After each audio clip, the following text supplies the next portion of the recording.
Lesson 15.8 is about sample space as an event. So between this lesson and the next lesson, we're going to be learning about probability.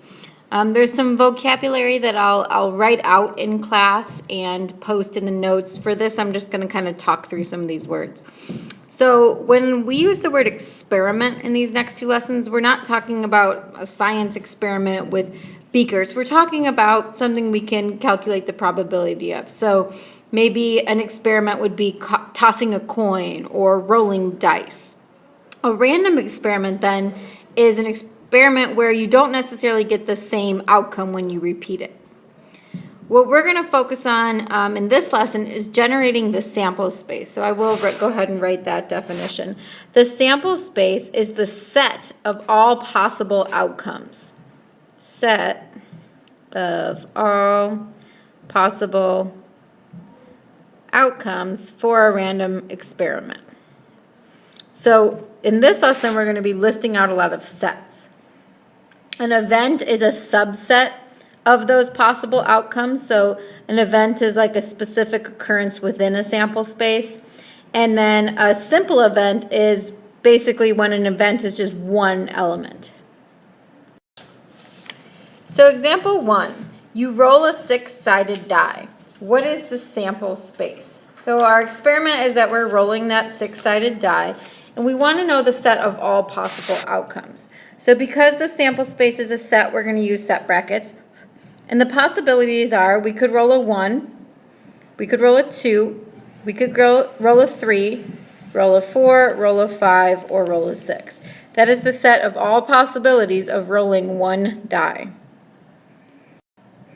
Example 2, you roll a single 6-sided die and the outcome is a number less than 5. So that's an event because it's not every single possibility, but it's a specific set of possibilities. So if I'm going to roll less than a 5, I either roll a 1, 2, 3, or 4. That's called an event. Example 3, you roll a 6-sided die and the outcome is an odd number. Specify that event.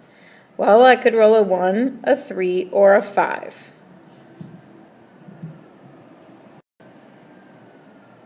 Okay, let's roll a pair of 6-sided dice. So in that case, there's a lot of possibilities. So if we were going to write out the entire sample space, and I'll do that right over here, let's think about all the possibilities. We could roll, and I kind of made a little table here, both of them a 1, or we could roll a 2 on the first die, a 1 on the second, a 3 and then a 1, a 4 then a 1, a 5 then a 1, or a 6 then a 1. So I think you can see how this is going. Then on the second die, we could roll 1 on the first, 2 on the second. And then 2, 2, or we could roll 3, 2, 4, 2, etc. Let me just take a second to fill this out.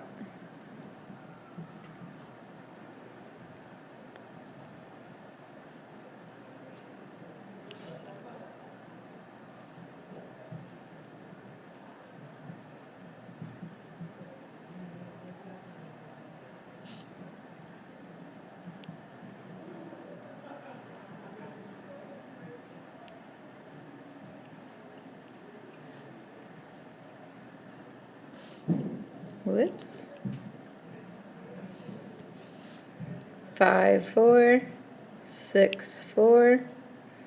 Then we're going to have 1, 5, 2, 5, 3, 5.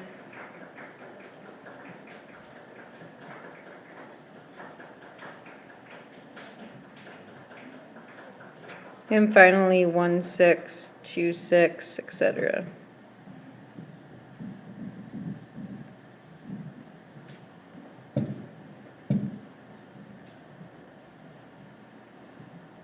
Okay, so that's actually the sample space for rolling 2 die. So there's a lot of elements in that sample space. So now we're going to specify some events. So the event is that I get 2 6s. As you can see, that can only occur once. There's only one possibility. That's a simple event. There's one element in that event. For part B, though, the sum of the numbers is 8. We're talking about kind of a whole diagonal here of the sample space. So we could have 2 plus 6 gives you 8.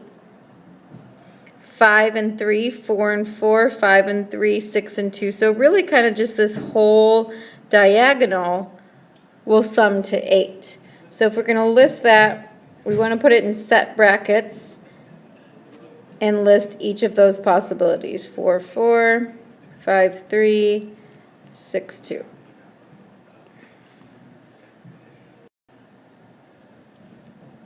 So we saw that the sample space got much bigger from a 1 die roll to 2 dice roll. What happens if you would roll 3 dice? This would be the sample space of rolling 3 dice. It's so much. I mean, this one is the first die, roll a 1. This is the first is a 2, the first is a 3, first is a 4, first is a 5, first is a 6. And then you have to go through all of the possibilities of the other 2. Well, I could roll a 1, 1, a 1, 2, a 1, 3, a 1, 4, etc. So that would be the sample space of a 3 dice experiment. Example 5, each of the letters A, B, C, D, E, F, and G is written on a separate card. The cards are then shuffled and one is drawn. So let's first specify the sample space for the experiment. Remember, sample space means everything. So part A then, the only options that are going to be in our drawing are those letters that we were given, A, B, C, D, E, F, G. The event that a vowel is drawn means we're just going to list the vowels, A, E. Example 6, a penny and a quarter are tossed. Let P, Q represent each outcome. Specify the sample space for this event. Okay, I'm going to make a little table first, but then we'll just list it as a set bracket. So on the quarter, we have 2 options. We have heads and tails. And on the penny, we have 2 options, heads and tails.